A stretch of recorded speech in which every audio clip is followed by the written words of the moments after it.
in development and healing. There's such focus on healing the inner child and the baby in you, and recognizing and soothing that child's pain.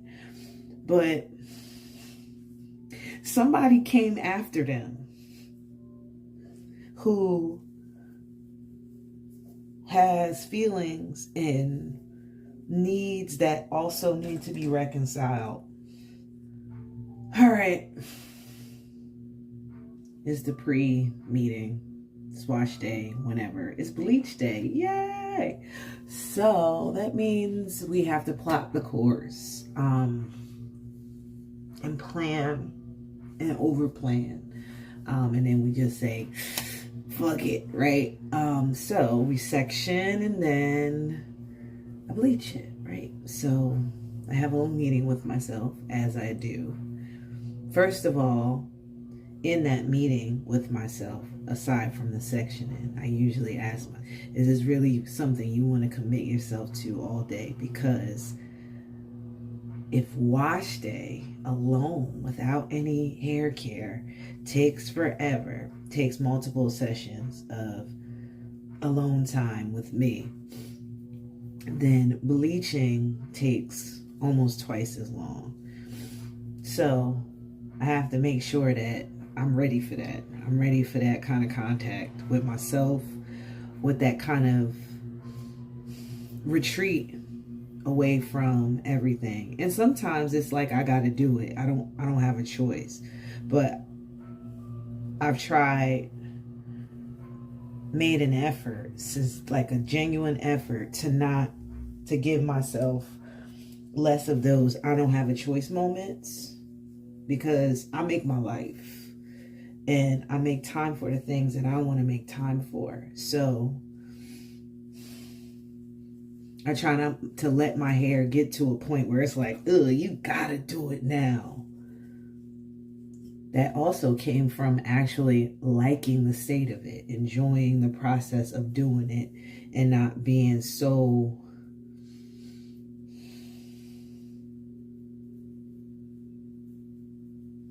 being honest about my reservations about my hair care and what was going on with me, and not caring for myself in general.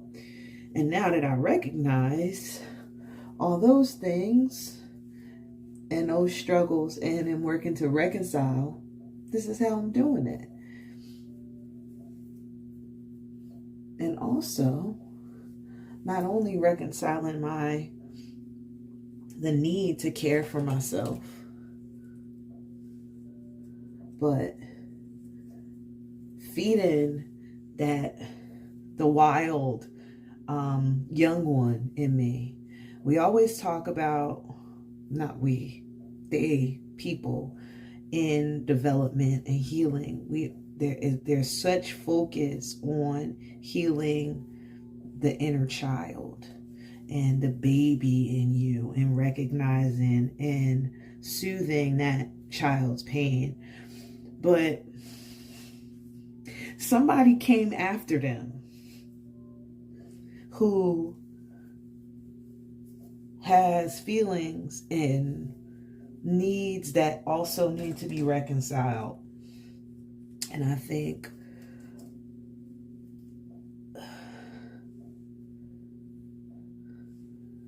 because most of us have such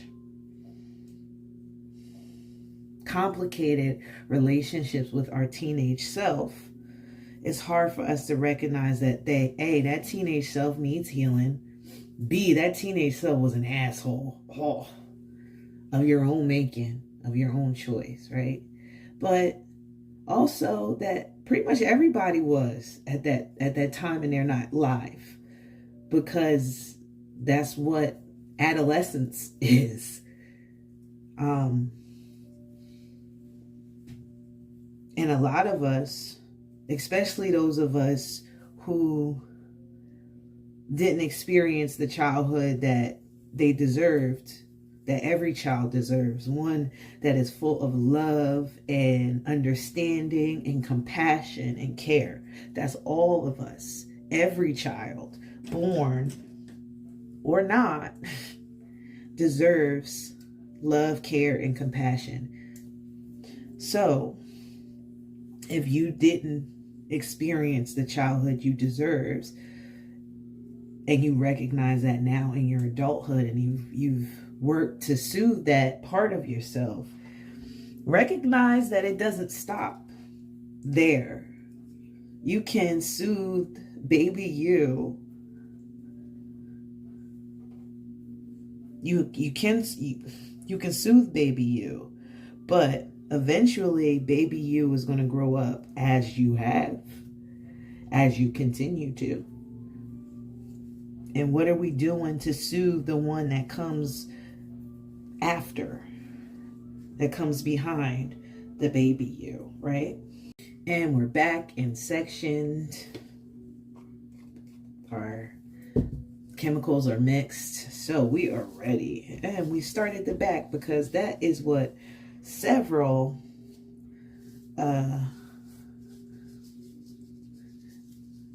beauty folks said. Start at the back and when you're bleaching, because that's where you go. That's where everything happens. So start at the back. And while I start at the back with this breaking of the bonds of my hair, I'm going to use this bleach day to talk about how I'm not a content creator. I'm a yoga teacher, for real. Like, that's really my job. So everything I post is probably going to always be free, unless I start like posting classes and stuff like that. I'm probably never going to do sponsorships. I'm probably never going to show what products I use to do anything. This is not a tutorial. Don't try to follow along with any technique that I show that I do, because it ain't right. It is what the solutions of things that I have come to on how to do my things. And ultimately, that's what I want. That is my work, my Dharma in yoga. We talk about Dharma, your work, your divine work, your life's work, your passion, what you have been placed on this earth by whoever you believe placed you here to do the work that is required of you. And my divine work is a certain type of healing, not for me to specifically heal you, because no, that's not what I'm doing. I can't tell you what's wrong with you. I'm not going to diagnose, treat, anything. I'll make suggestions always, because, advising. Self-care advocate is the title that I've come up with, that I think that I would call myself, because that is what I want. I want to teach people how to take care of themselves. I want to help people learn how to love, support, manage, maintain, optimize themselves. And you know what? Sometimes a doctor ain't enough. Sometimes you need somebody who's going to talk to you like a homegirl in terms that you understand, and be real about, you know what? Sometimes shit ain't going to work. Sometimes you're going to have to start all over again. This is how I had to start all over again. I'm going to show you how. I'm going to show you what I did. You can't follow the same steps, but maybe you can look at the things. Ask yourself the same questions that I asked myself, so you can get the answers that are special and particular to you. So that's my focus, is those connections. Whether that connection happens virtually over fiber optics, or if it happens IRL. You know what I mean? Like the connections made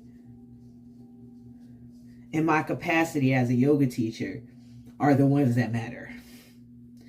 The connections made in my capacity as a self-care advocate, as a healer of sorts, as a light worker, those are most important.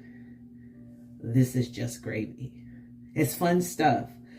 I got a little bit of a social anxiety. It's hard for me to talk to people sometimes and recognize the salesmanship that is required of this job of being a yoga teacher, an entrepreneur,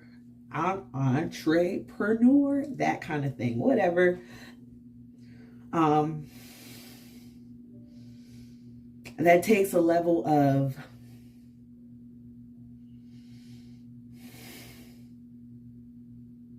dishonesty. I'll call it what it is, that I can't do. And it's not because I think I'm above it. It's because I don't have the social capacity to do that, to perform that. I can't act like I want to have you in my space. I can't do it. I can't pretend. If I don't want to work with you, I won't. It's just me. You don't want me to pretend, because it always comes out aggressive. Because I don't know how to not. I can't. Now, it's not the same thing as sharing space with somebody I don't like.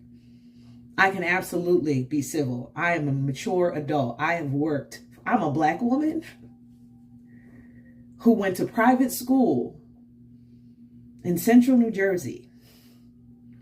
I'm well versed in code switching and behaving in a way that is appropriate for the space that I'm in. I'm a chameleon. I used to think that somebody said that to me growing up, and I took it as an insult until very recently. And it just means that I'm adaptable. Things don't tend not to stick too hard on me if I don't want them to. I'll smooth move right on if I need to. So that's where I'm at. I lost my train of thought. Give me a second. Ooh, look at that long gray one. That's another reason why I started dyeing my hair. I don't mind the creaks.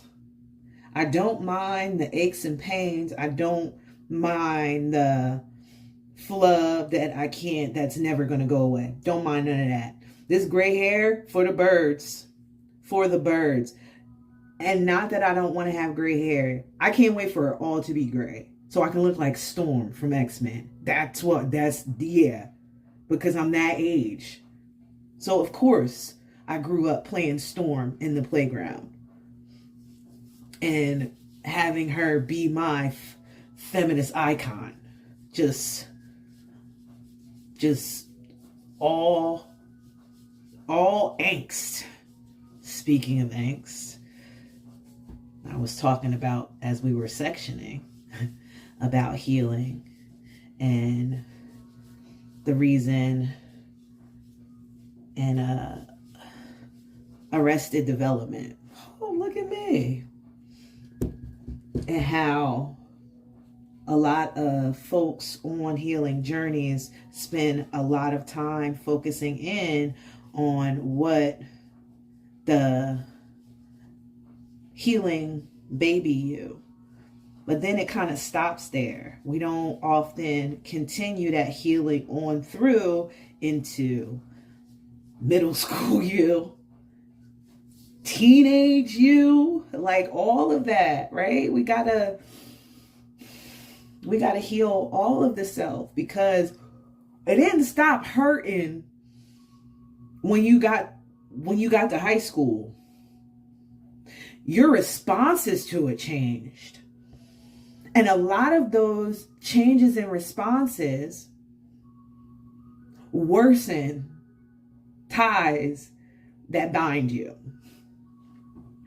And it's hard to reconcile your reactions to things, to your own painful situations. I was an asshole. Soon as I was able to, soon as I recognized the power that my words had on people, ooh, I was slinging darts left and right, left and right, left and right, and took great pride in the fact that now I'm old enough that my childish curiosity and wonder and precociousness was starting to ruffle feathers in a way that I didn't realize was going to be an issue. And I didn't handle it well. I didn't wield that power well because obviously adolescence, frontal lobe not fully developed, and not with the greatest of role models on how to manage and regulate those difficult feelings that were arising. So of course, my responses to things were not okay. And of course, I took great joy in causing others pain. Great joy. So if I caused you pain and you see this, I'm sorry. If you want to talk about it, DM me. I don't have a problem with it. All right, so we are light lifted and damp. So it's time to cut the sides and talk about how I'm not a content creator. I'm a yoga teacher. But, shit. I got tissue. I don't have to go anywhere. But I'm also a very creative person. That doesn't mean that like I do like some sort of phenomenal artist. I just like to make stuff, and that's okay. Everything you make doesn't have to be a masterpiece. Sometimes you should just make things for the sake of making them. Because the act of creating is a beautiful thing. So I'm going to record myself cutting my hair, but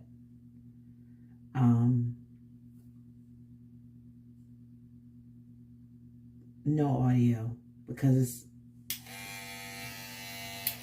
and I don't talk to myself while I'm doing that, while I'm cutting, because I gotta focus. So I'm only doing that one thing. Also, I'm gonna have to stop in a few minutes, so I can't get too far along. But right now, we'll start by cutting it all the way down, and then we get into the detail work. So there's that.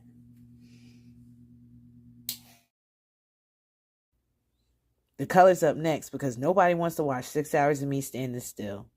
If you care to follow along, come back next time. Until then, be well.